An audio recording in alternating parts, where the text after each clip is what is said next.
The end of the 18th century is the era of major social upheavals in both the New and Old worlds. Shortly before the start of the French Revolution, a stubborn struggle broke out between England and its North American colonies, seeking complete political independence. Why in this case is the countdown from 1763? Because it was then that the first conflict of interest began. The success of the War of Independence of the colonies called the American Revolution, overstayed its military leader George Washington, who would later become the first president of a young transatlantic republic.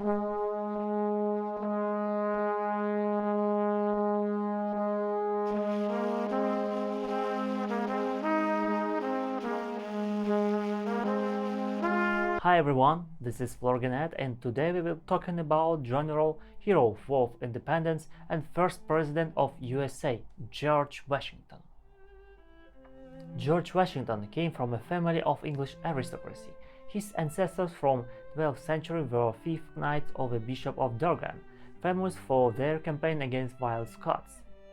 Since the 16th century, the Washington family has been divided into several branches, and the ancestor of the branch from which the leader of the American Revolution came was Lawrence Washington, the mayor of the Northampton, who during the Reformation diligently helped Henry VIII to plan the monastic processions, as a result of which he received the favor and mercy of the English kings for themselves and their descendants.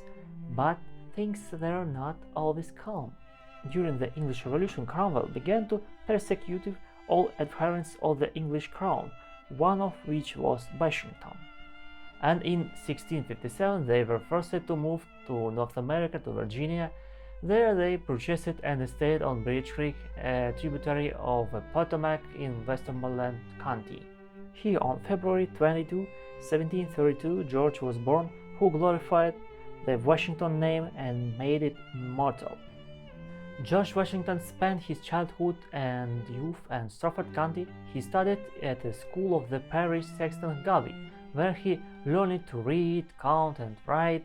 But George didn't stop there and independently expanded his knowledge, so there was no opportunity to send him to study. And in general, his parents, especially his mother, wanted him to become a good farmer. Therefore, George was later sent to the Williams School, where he studied boundary art. Literature and foreign languages were not taught there, so he continued his education on his own. He ideally learned English and set himself an excellent style. He also learned how to behave in society, how to write letters and business documents, how to demarcate lands, build houses, prepare ink and cider, plant trees, give first aid and illness, and so on. Much of the practical knowledge he acquired was useful to him later. In the ability to draw business papers he could compete with any lawyers. In his free time, he devoted time to physical exercises and horseback riding. Physical health didn't lag behind mental, so he turned out to be a fairly balanced person. Later, George's military inclinations also awakened, and this is not surprising because he often witnessed conversation on military topics. Therefore, he decided to go to the maritime service, but not having received approval from his mother, he continued his studies at school and began to engage in land surveying. Washington became friends with Lord Thomas Fairfax, often visiting his estate. Lord Thomas wanted to live at the foot of the Allegheny Mountains and instructed George to demarcate his possessions. The latter quickly agreed in 1708. He went to the wilds of the Shenandoah Valley, which lies at the confluence of the Shenandoah and Potomac rivers. For about a month he was engaged in drawings and measurements, and then returned to the Lord with a perfectly done job.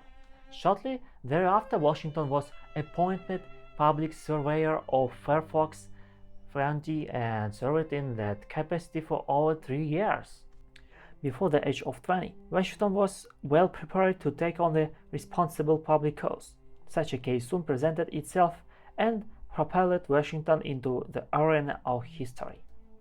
The beginning of Washington's military service is connected with the war between England and France.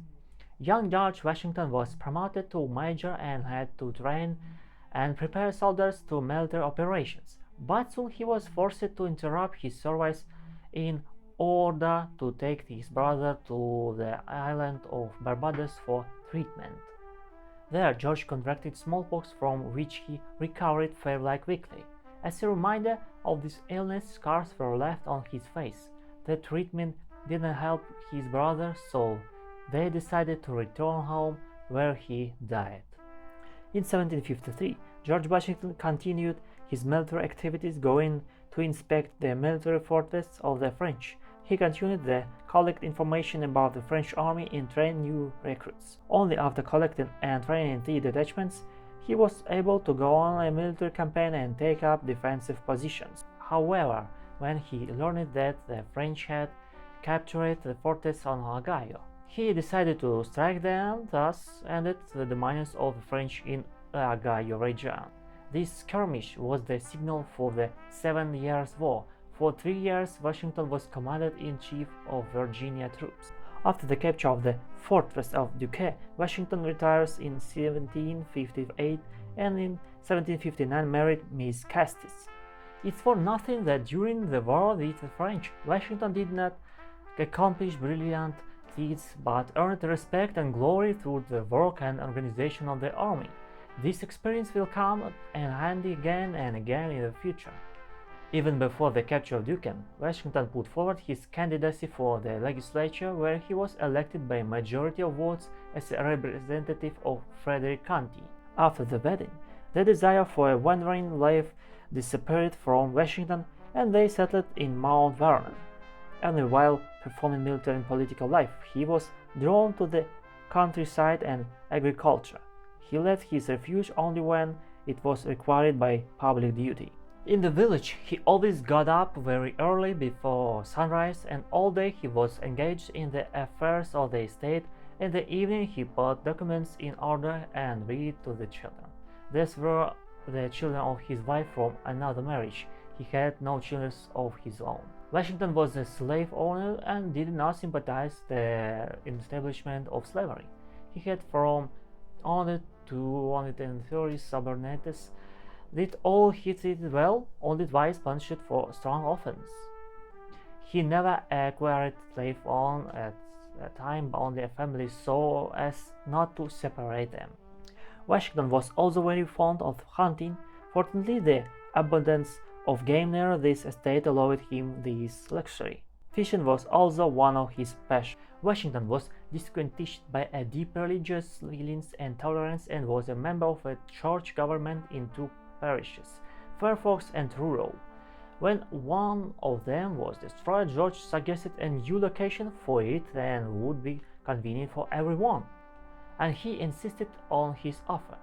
This case is very characteristic of Washington, which was not distinguished by eloquence, did like no waste superfluous words, and often in much larger meetings immediately decided the matter with its sound and accurate judgment. He also supported the churches of both parishes with his own fund. In the future, no matter how deep his faith was, he always acted as a supporter of religion, believing that it was important for the people. In such an atmosphere of country life, George Washington spent until 1775, but despite the village activities and interment, he never neglected his public duty. He was often away from home as judge of his county and as a member of the legislature. Wherever he could, he introduced the rudiments of culture, tried to elevate and make life easier for people. While Washington lived in countryside, conflict gradually began to grow between the inhabitants of the colonies and their founder. He convened the Continental Congress. This is the Congress of delegates from all the colonies. They were supposed to discuss joint measures to combat England. Representatives of the colonies gathered in Philadelphia, and a month and a half later the Congress adopted the Declaration of Rights. It spoke of the rights of the colonists to life, liberty, property, and to make their own laws. The conflict, which escalated in 1775, resulted in military clashes. The War of Independence of British colonies in North America began. Soon the Second Continental Congress opened in Philadelphia. It was decided to form a regular army. George Washington, who already had experience in military battles, was appointed commander-in-chief of the American troops. In the same year, Washington's army received a baptiste on fire and clashed with the British north of Boston. On July 4, 1776, Congress unanimously adopted the Declaration of Independence, but far from all the inhabitants of the colonies recognized the declaration. For this they were subjected to harsh measures from deprivation of the right to vote to deportation to England. Meanwhile, Washington repeatedly launched daring attacks on British position. There were victories and defeats in battles, but in the end the British suffered a serious defeat at Saratoga in 1777, which inspired the Americans to continue the fight. In 1777, the Continental Congress adopted the Articles on Confederation, the nation's first constitutional document. The name of the country was approved, the United States of America. The states received broad powers that made them practically independent from each other. In 1781, Washington, with the help of the French, managed to inflict a serious defeat on the British at Yorktown. There was talk in England that the war with the colonies was costing the country too much. Parliament voted for reconciliation with the Americans. The peace treaty between the USA and Great Britain was signed in 1783 in Paris. England recognized the independence of the United States and retained Canada, Newfoundland, and the West Indies in America. The Americans received the right to fish in the coastal regions of Canada and Newfoundland. England returned Florida to Spain. France didn't receive any territories. This event marked the entry into the world arena of new state, the United States of America. The former colonies were afraid of new oppression from new authorities, so they didn't seek to give the government new powers. Congress didn't help the authority to collect taxes, which means that it could not pay off debts to other states. There wasn't enough money for anything. Unrest broke out. The military units tried to establish a monarchy in the United States by offering the crown to George Washington, but he refused. He preferred his farm to all the power in the world. In 1786, farmers, led by Daniel Chase, took up arms and launched a most dangerous uprising that frightened the wealthy section of the population. This led the convening of a convention to draw up a new constitution in 1787. For several months, both in the convention itself and in the states, there were active discussions. In September 1787, work on the text of the Constitution of the United States of America was complete. As a result, the legislative power was transferred to the bicameral Congress, House of Representatives, and the Senate, and the President became the chief executive. The office of President was introduced on the condition that it would be occupied by George Washington. In 1789, the first election was held in which Washington became the only candidate and was unanimously elected by electors. And in mid-April, he received a notice from the chairman of the Senate proclaiming him president. He remained in this post until 1797. Vice President John Adams was elected with him. Immediately after the notice, Washington headed to New York. It was a real triumphal procession. In all cities he was greeted with bells and cannon salvos, and the houses were decorated with flags and flowers. The crowd cheered. On April 30, 1789, George Washington took the oath of office to the Constitution and Federal Hall, accompanied by both houses of Congress. Then he went out to the people and put in one hand on his heart and the other on the Constitution, took an oath. Getting down to business, Washington tried to all means to delve into all the pressing issues of a young state. Congress organized the executive branch of the Republic. 4 departments were created. Washington itself appointed people to the post of ministers. He never appointed anyone to a position on patronage, only on merit and knowledge. He didn't care about other factors. The president's office was always overcrowded because everyone wanted to enjoy the right to communicate and resolve issues with the president personally. Therefore, Washington decided to establish certain visiting hours at which any person could come and talk with him. On Friday evenings, Miss Washington's salon was open to all who wished to visit the president's house and see Washington, who was always present at these meetings. They were distinguished by their simplicity, but any familiarity was excluded as something incompatible with respect for the person of the owner. Once a week, all members of the cabinet dined with the president along with his close friends. Washington always spent Sundays with his family. Distributing his time in this way, he also managed to take care of this estate. Washington agrees to receive only that salary which would cover the cost of reception and maintenance of the house. He couldn't take to more because of his nature, although this didn't cover all the expenses because of which he had to invest his personal funds. Later, Washington traveled to the New England states to see if the new form of government would work. Everywhere he was greeted with enthusiasm. People love was his best reward for his work. He was personally convinced that the revolutionary wounds were being healed and the strength and power of the new state was slowly growing stronger. In 1790, a meeting of Congress to settle financial matters opened. The debts of the Republic reached $79 million. They decided to be nationalized. All the projects of the National Bank and the taxation of alcoholic beverages were adopted. Washington spent a lot of time and effort on international relations with other states. Relations with France were normal, but in England they were strained due to non-payment of the public debt. There was need to conclude trade agreements with England and Spain in order to safely use the sea routes for movement. Many things worried Washington in foreign policy, but he became seriously ill. Domestic politics also had its own nuances. A war for territory broke out between the Indians and the Americans, but the Indians were quickly pacified and concluded a rather lucrative peace treaty. In 1791, the war of the Federalists and Democrats in Congress began. Washington foresaw a civil war in the future, so he tried his best to reconcile the parties. After the adoption of the Constitution, numerous proposals from the states flocked to Congress.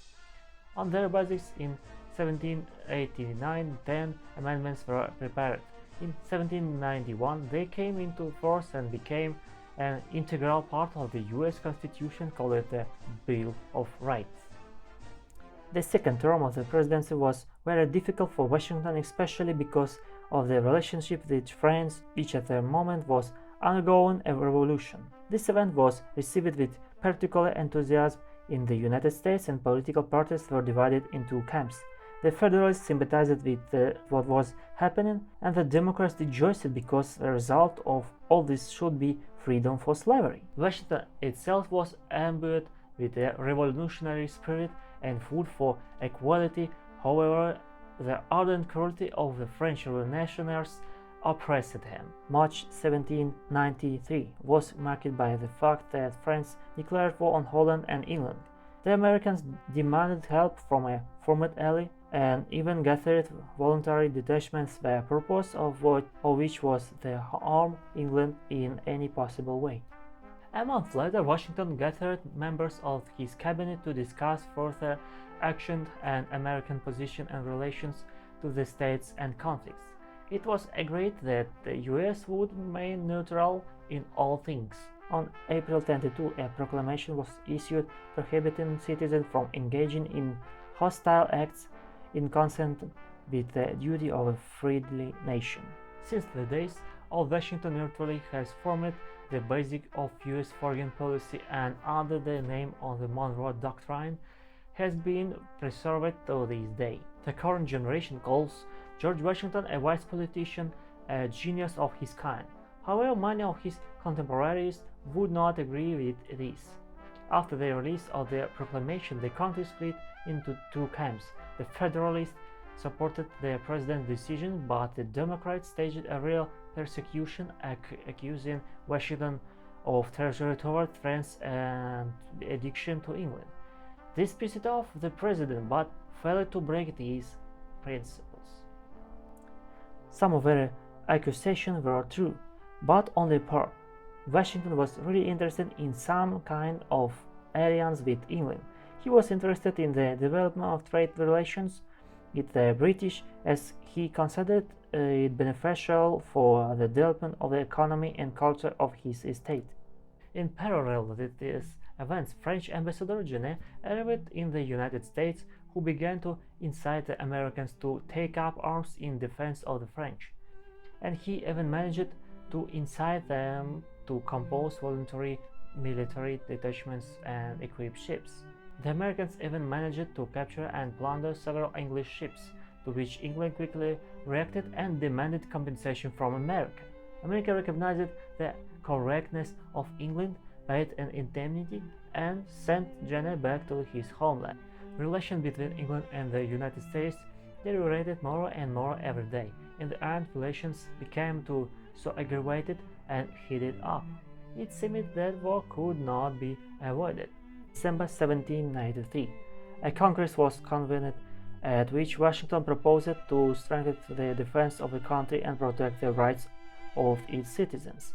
Both the House of Congress supported his speech, since before that England had repeatedly violated the conditions of U.S. neutrality with its attack. The British seized and robbed American merchant ships.